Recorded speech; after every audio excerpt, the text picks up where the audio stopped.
Pressure কুকারে সাধারণত ২টা কারণে মাংস রান্না করা হয়ে থাকে। ১. ঝটপট বা দ্রুত রান্না করা। ২.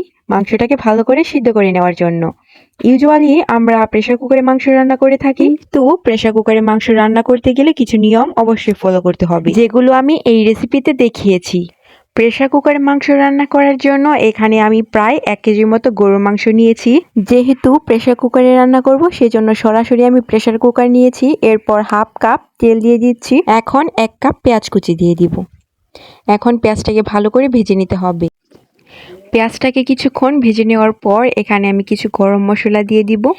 এখানে আছে ৩ টুকরো দারচিনি, ৪-৫টি লবঙ্গ, ৬-৭টি এলাচ এবং তেজপাতা। আমি যে পরিমাণ মশলা নিলাম এটা ১ কেজি মাংসের জন্য, আর এই মশলা আমি একটু হালকা করে ভেজে নিব। আর পেঁয়াজগুলো সফট হয়ে আসা পর্যন্ত এগুলোকে ভেজে নিতে হবে। মিডিয়াম হিটে পেঁয়াজগুলোকে ৩-৪ মিনিটের মতো ভেজে নিলাম। দেখুন এটা অনেকটাই সফট হয়ে আসছে। এখন ২ চামচ আদা বাটা এবং 2 চামচ জিরা বাটা মিক্সড করে দিয়ে দিচ্ছি ৩ চামচ রসুন বাটা আর ৩টি দারচিনি, ৩টি এলাচ বেটে মিক্সড করে দিয়ে দিচ্ছি। এখন মশলাগুলো একটু ভেজে নিতে হবে। আদা রসুনের কাঁচা গন্ধটা চলে যাওয়া পর্যন্ত এটাকে ভেজে নিতে হবে। মশলাগুলো কিছুক্ষণ ভেজে নেওয়ার পর দিয়ে দিব ১ চামচ হলুদ গুঁড়া, ১ চামচ ধনিয়া গুঁড়া, ৩ চামচ মরিচের গুঁড়া। তবে এখানে আপনারা আপনাদের পছন্দ অনুযায়ী ঝালটা কমিয়ে বাড়িয়ে দিতে পারবেন। এখন দিব স্বাদ মতো লবণ। এখানে আমি ১.৫ চামচের মতো লবণ দিয়েছি, তবে লবণটা আপনাদের রুচি মতো কমিয়ে বাড়িয়ে দিতে পারবেন। মশলাগুলো যাতে পুড়ে না যায় সেজন্য এখানে আমি পানি দিয়ে দিলাম। এখানে আমি হাফ কাপের মতো পানি ব্যবহার করেছি। মশলাগুলো এখন ভালো করে কষিয়ে নিতে হবে। যখন উপরে এরকম তেল ভেসে উঠবে তখন বুঝতে হবে যে মশলাগুলো কষানো হয়ে গিয়েছে। এ পর্যায়ে মাংসগুলো দিয়ে দিতে হবে। এখন আমি আপনাদেরকে ব্যাখ্যা করব যে প্রেসার কুকারের যে নিয়মগুলো ফলো করতে হবে এবং যেগুলো আমি অলরেডি আপনাদেরকে দেখাচ্ছি এবং এগুলো না করলে কি সমস্যা হবে সেটাও আপনাদেরকে বলে দিব। প্রেসার কুকারে ইউজুয়ালি আমরা যেটা করি, মাংসের সমস্ত মশলা দিয়ে দিই, এরপরে পর্যাপ্ত পানি দিয়ে প্রেসার কুকারের ঢাকনা লাগিয়ে আমরা রান্নাটা করে ফেলি। এতে করে মাংসের যে স্বাদটা কিন্তু অনেক গুণ কমে যাবে। কেননা মাংসটা কষিয়ে নেওয়ার পরে যদি অতিরিক্ত পানি থাকে তাহলে মাংসটার স্বাদ কমে যাবে। পাশাপাশি পানির যে মেজারমেন্ট, সেই মেজারমেন্টটাও পারফেক্ট হয় না। অনেক সময় খেয়াল করবেন মাংস রান্নার পরে হয়তো বা ঝোলটা বেশি হয়ে যায় অথবা কম হয়ে যায়, এরকমটা হয়। বাট এভাবে যদি মাংসটা কষিয়ে নেওয়ার পর পানি অ্যাড করেন তাহলে কিন্তু মাংসটা একদম পারফেক্ট হবে। মাংসটাকে আমি কিছুক্ষণ কষিয়ে নেওয়ার পর 5টা আলু আমি কেটে দিয়েছি।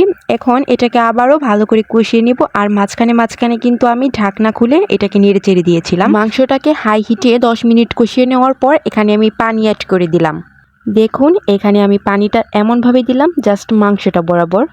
এখানে কিন্তু বেশি পানি দেওয়া যাবে না। আমরা যতটুকু ঝোল রাখবো তার থেকে একটু বেশি পানি দিতে হবে।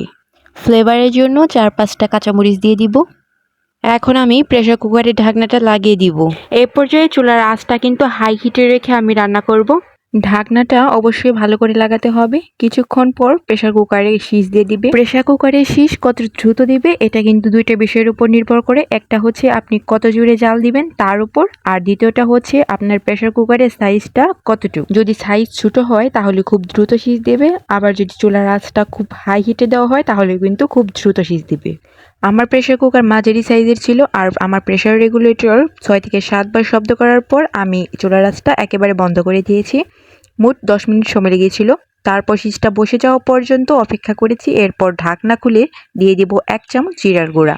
এই সময় যদি আপনারা মনে করেন ঝোল বেশি হয়ে গিয়েছে তাহলে কিন্তু কিছুক্ষণ জাল করে নেবেন ঢাকনা খুলে। আমার ঝোল বেশি হয়নি, একদম পারফেক্ট হয়েছে, তাই জিরার গুঁড়া দেওয়ার পর এখানে আমি 1 মিনিট আবারও জাল করে নিয়েছিলাম। আর মাঝখানে আমি লবণটা চেক করে নিয়েছিলাম।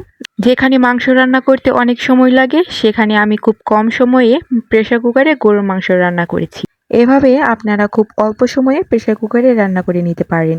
রেসিপিটি কেমন হয়েছে সবাই কমেন্ট করে জানাবেন, আর নতুন কোনো রেসিপি চাইলেও জানাতে পারেন। আজকে এ পর্যন্তই। আল্লাহ হাফিজ।